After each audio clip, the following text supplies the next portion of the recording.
This is Subtle Canto Cooking, and today I am making Cantonese pork with sweet corn. So this dish is one that I actually did not grow up eating, but the lovely Facebook group Subtle Canto Traits pointed me in this direction for some traditional Cantonese Hong Kong style dishes that I can cook during this quarantine period. So I have here about 3/4 pound of ground pork. You can use a little bit less, maybe 1/2 pound, but I really wouldn't do more than 3/4 pound because that's just a lot of pork and it'll overwhelm the dish.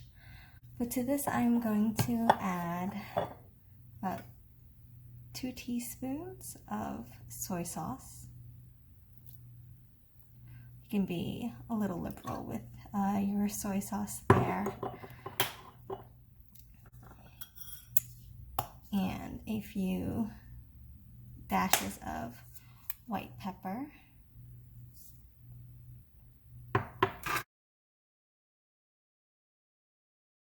Now I'm also going to add about a teaspoon of cornstarch to the pork. Now, marinating your meat with cornstarch is a very traditional technique when it comes to Cantonese food. And what that's going to do, it's going to velvet your meat. That's what the actual terminology is. So it will help your meat cook nice and a little bit crispy and brown up really well in the pan, but it'll still keep your meat tender and moist inside. Okay. And then last but not least, I'm also adding a teaspoon of sesame oil. Just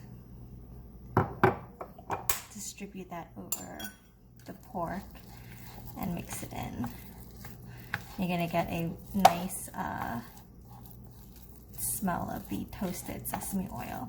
Now you really do want to use the toasted sesame oil, which you'll find in your Asian grocery stores, and not the plain sort of clear sesame oil, which doesn't really have the flavor brought out because it's just plain and not toasted. All right, so that's all nice and mixed, and I'm just going to set this aside. Make sure you cover the meat when you set it aside so you can let it marinate. I'm not going to put it back in the fridge. I'm actually going to let it marinate on the kitchen countertop while I go wash my rice, and then that way I'll bring the meat up to room temperature, which will make it easier and faster to cook. So now I have a nice hot pan of oil that's been heating up on the stove for a few minutes. So I've got that nice and hot, and I'm just going to put the pork in first. Get a nice sizzle going to make sure that the meat is nicely browned.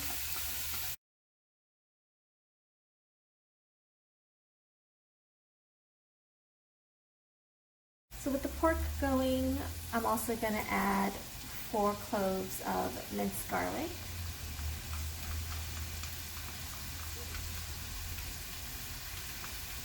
Now the reason why you don't want to put the garlic in first is because garlic burns pretty easily.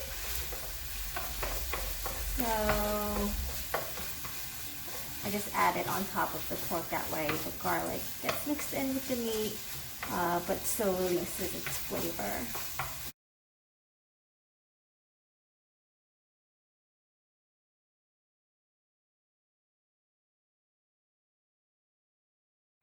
Okay, so once you see that most of the pork is no longer pink, I'm gonna take a can of sweet corn and just dump it in.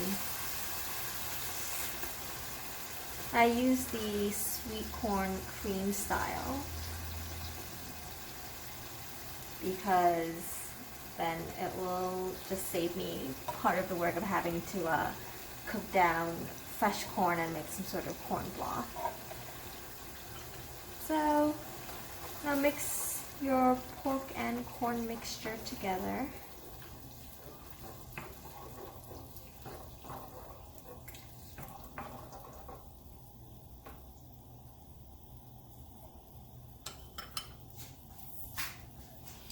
Make sure you rinse out your can before you recycle.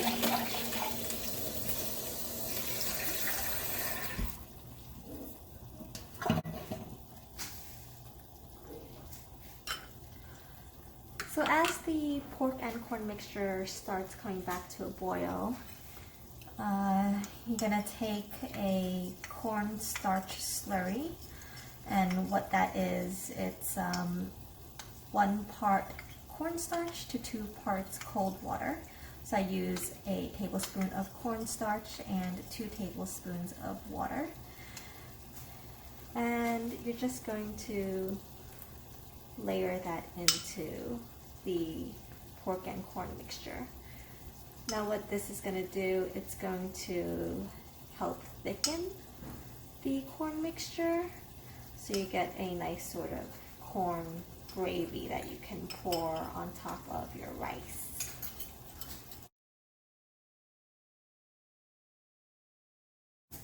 I'm gonna lower the heat down to about a medium, because at this point you're going to add in 2 eggs.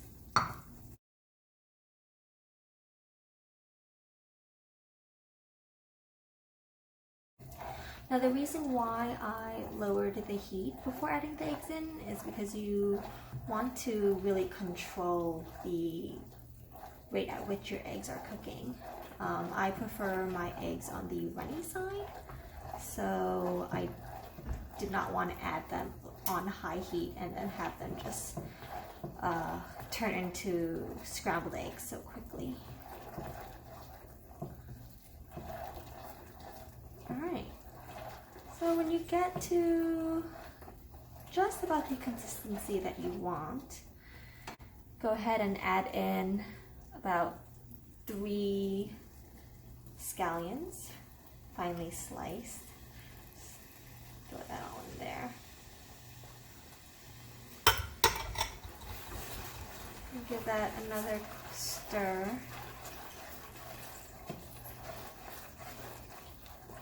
Right, so I'm gonna just turn the heat off because the egg is gonna continue cooking with the residual heat.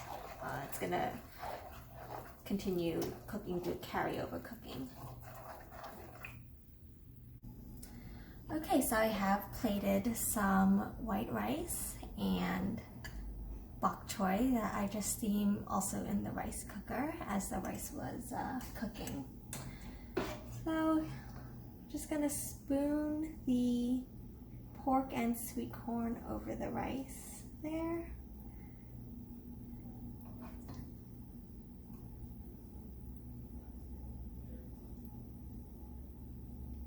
Give myself a nice portion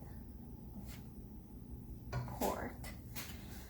And now for the taste test, since this is my first time making and eating Cantonese pork with sweet corn.